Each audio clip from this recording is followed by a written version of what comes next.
It's mentioned in Fathul Bari, volume 2, page number 65, that Abdullah bin Umar and Abu Huraira, may Allah be pleased with them both, they used to go out in the marketplace during the first 10 days of Dhul Hijjah, and loudly they used to recite the Takbirat. And when the others used to hear them, the Sahabas, they used to repeat on their own.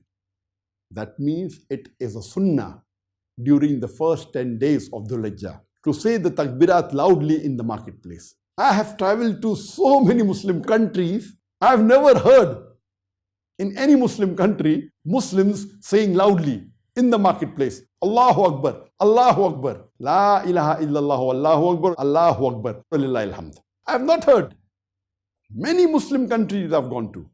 Maybe in some Gulf countries, there may be people saying, but when I travel, I've not heard this in the marketplace. We should revive this Sunnah. And there's another hadith mentioned in Jami Tirmidhi, volume number 6, hadith number 3377, that Abu Darda, may Allah be pleased with him, he said that the Messenger of Allah asked, do you know the deed which is most loved by Allah, the deed which is most precious to Allah subhanahu wa ta'ala, the deed which is more beloved to Allah subhanahu wa ta'ala, more than giving charity of silver and gold, more than going in the battlefield and striking the necks of the enemies, more beloved than having your neck struck by the enemy in the battlefield.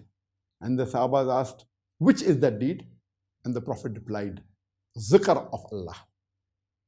Now this hadith, it is not specifically talking about the first 10 days of Dhul Hijjah. It is generally the deed loved most by Allah is zikr.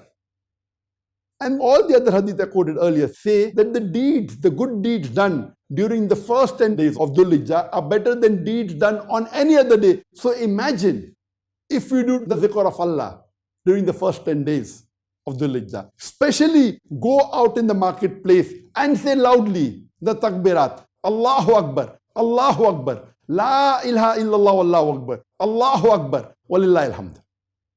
Imagine the sawab. It is much better than distributing gold or silver in the marketplace. Much better than being struck by the enemy in the battlefield, striking the enemy on the neck in the battlefield, or being struck by the enemy on your neck in the battlefield. Let us revive the Sunnah, and during these 10 days of Dhul Hijjah, recite these takbirat on our own and even in the marketplace.